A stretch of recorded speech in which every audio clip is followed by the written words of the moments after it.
ایک مثال مشہور ہے کہ اندھوں میں کانا راجا۔ اس کا مطلب یہ ہے کہ جہاں کافی سارے اندھے جمع ہوں تو ان میں ایک کانا ہو، اس کانے کو اپنا وہ امیر بنا لیتے ہیں، راجا بنا لیتے ہیں۔ بالکل یہی مثال مرزا صاحب اور ان کے اسٹوڈنٹ پر بیٹھتی ہے۔ ابھی پچھلے دنوں میں غالباً 1-2 دن کی بات ہے، مجھے کسی ساتھی نے ایک مناظرہ سینڈ کیا۔ ایک قادیانی کے ساتھ مرزا صاحب کا ایک اسٹوڈنٹ ہے جو اپنے آپ کو بڑا علمی کتابی کہتا ہے، پرلے درجے کا جاہل ہے۔ ایک ہوتا ہے نا جاہل ہونا، ایک ہوتا ہے پرلے درجے کا جاہل ہونا، پھر ایک ہوتا ہے جاہل ہونا، ایک ہوتا ہے جاہل مرکب۔ وہ جاہل مرکب ہے، ایک تو پرلے درجے کا جاہل ہے، پھر جاہل مرکب ہے۔ آپ مجھ سے پوچھیں گے جاہل مرکب کسے کہتے ہیں؟ جاہل مرکب اسے کہتے ہیں جسے کچھ بھی پتہ نہیں ہوتا اور وہ یہ سمجھتا ہے کہ مجھے سب کچھ آتا ہے، اسے جاہل مرکب کہتے ہیں۔ اب ہمارے ایک استاد تھے، فرمایا کرتے تھے کہ اگر تم سانپ کو پکڑنے کا منتر سیکھے بغیر سانپ کو پکڑنے کی کوشش کرو گے نا، وہ آپ کو ڈنگ مار دے گا۔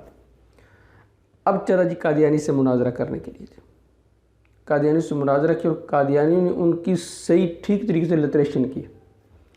وہ کبھی دائیں جا رہا ہے، کبھی بائیں جا رہا ہے، اور اپنے آپ علمی اختلاف۔ اب میں اس پر چند باتیں عرض کروں گا، ان کے اسٹوڈنٹ کے حوالے سے بھی، اور قادیانی نے اس میں جو مغالطے دیے ہیں ان کے حوالے سے بھی۔ وہ جو قادیانی تھا اس نے یہ سوال کیا کہ یہ بتائیں کہ اسلام کے ارکان کتنے ہیں؟ بڑا سمپل سا سوال ہے۔ تو اس نے اس کے جواب میں حدیث پڑھی جی کہ بنی الاسلام علی خمس، اسلام کی بنیاد 5 چیزوں پر ہے۔ اب وہ بات کو دائیں بائیں کرنے کی کوشش کر رہا تھا، تو قادیانی نے سمپل سا اس سے سوال کیا کہ یہ بتائیں کہ اسلام کی جو بنیاد ہے وہ 5 چیزیں وہ کون کون سی ہیں؟ لیکن آپ بھی جانتے ہیں کہ اسلام کے بنیادی جو ارکان ہیں وہ 5 ہیں: کلمہ، نماز، روزہ، حج، زکوٰۃ۔ اب اس پر اس نے یہ دھوکہ دیا قادیانی نے کہ آپ کہتے ہیں جی ختم نبوت یہ اسلام کا بنیادی رکن ہے، اور جو اس کا انکار کرے وہ کافر ہے۔ تو آپ یہ بھی تسلیم کرتے ہیں کہ اسلام کے 5 بنیادی ارکان ہیں۔ جب یہ 5 بنیادی ارکان ہیں تو ان میں ختم نبوت والا رکن کہاں پر ہے؟ اس پر مجھے نشان لگا کے بتائیں۔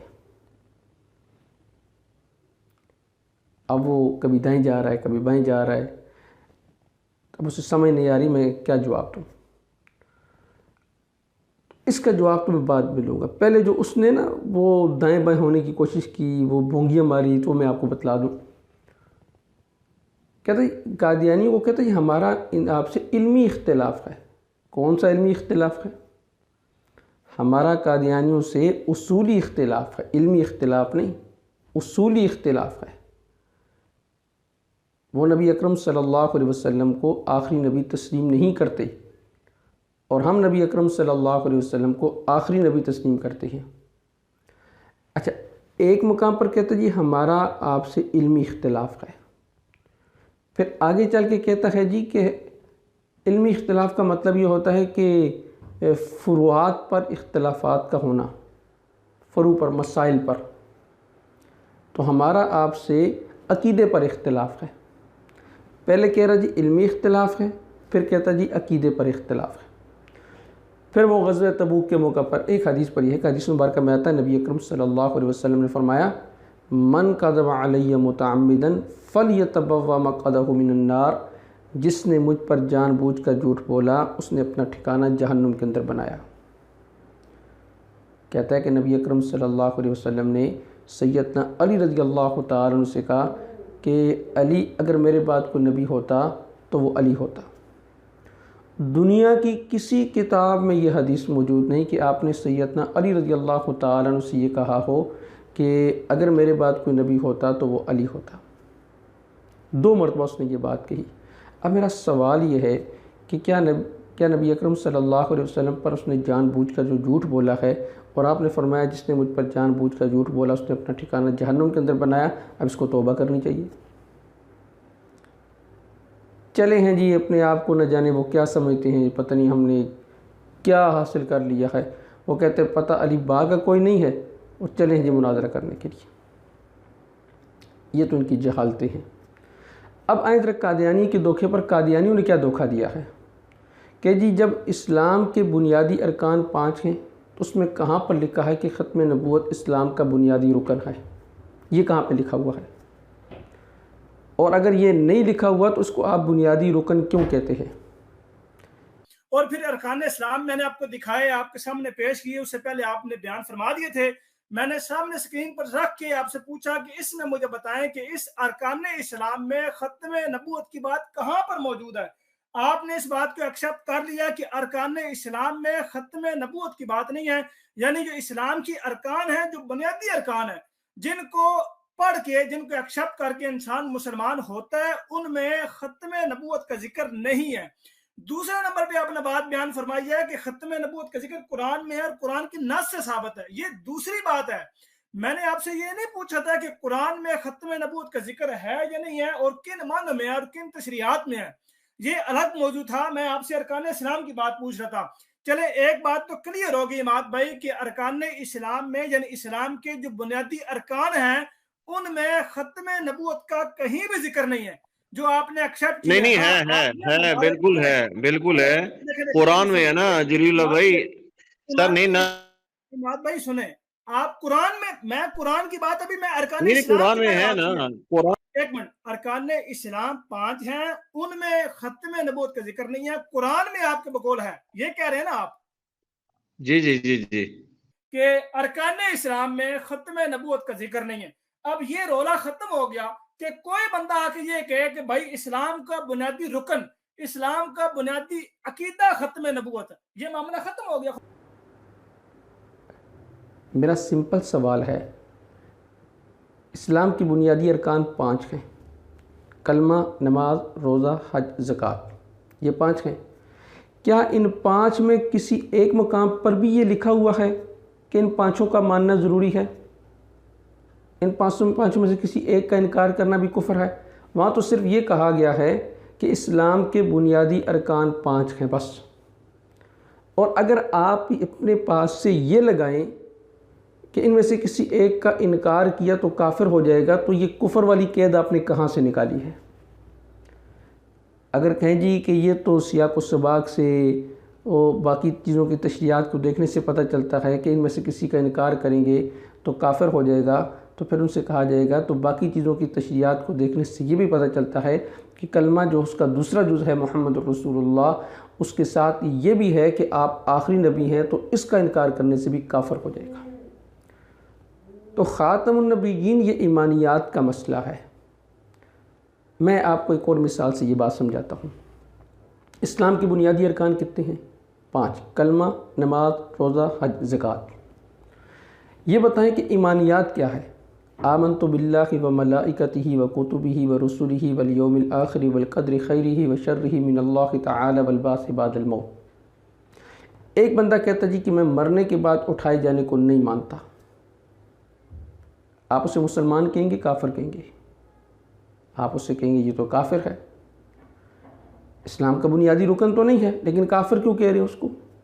اس لیے کہ اس نے بعث بعد الموت، مرنے کے بعد اٹھائے جانے کا انکار کر دیا۔ ایک بندہ کہتا جی کہ میں آمنت باللہ وملائکتہ، فرشتوں کو نہیں مانتا، یا کہتا فرشتوں کو تو مانتا ہوں وکتبہ، کتابوں کو نہیں مانتا، یا وہ کہتا ہے کتابوں کو تو مانتا ہوں، نبی اکرم صلی اللہ علیہ وسلم کو مانتا ہوں اور رسول ہی، لیکن باقی انبیاء کو نہیں مانتا۔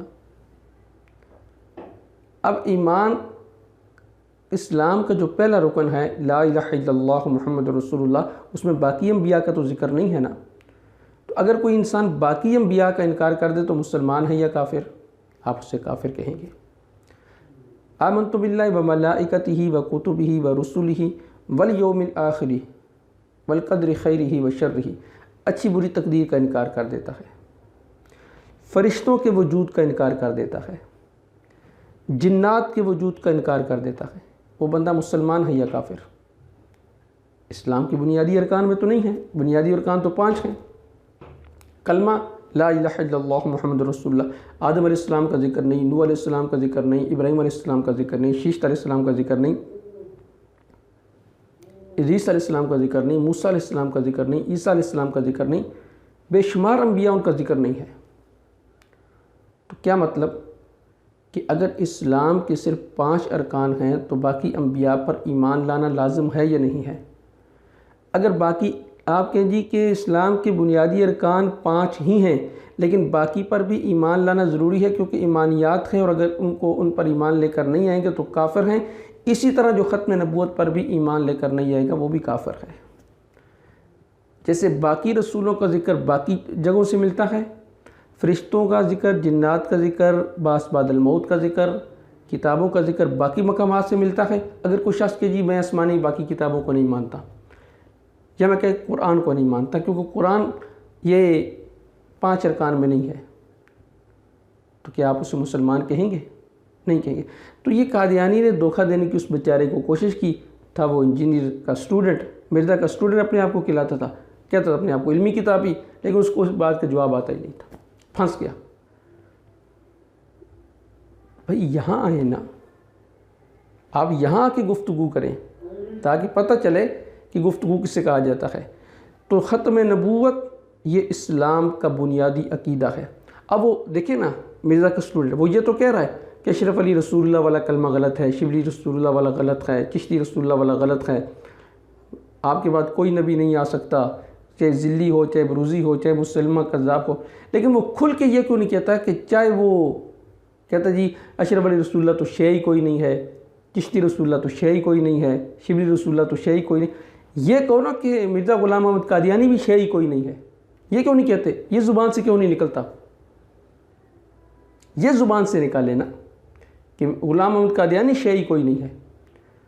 تو سرکار دو عالم صلی اللہ علیہ وسلم کے بعد جس نے نبوت کا دعویٰ کیا وہ جھوٹا اور کذاب ہے۔ اگرچہ اسلام کے بنیادی ارکان تو 5 ہیں لیکن ختم نبوت یہ ایمانیات کا مسئلہ ہے، عقائد کا مسئلہ ہے۔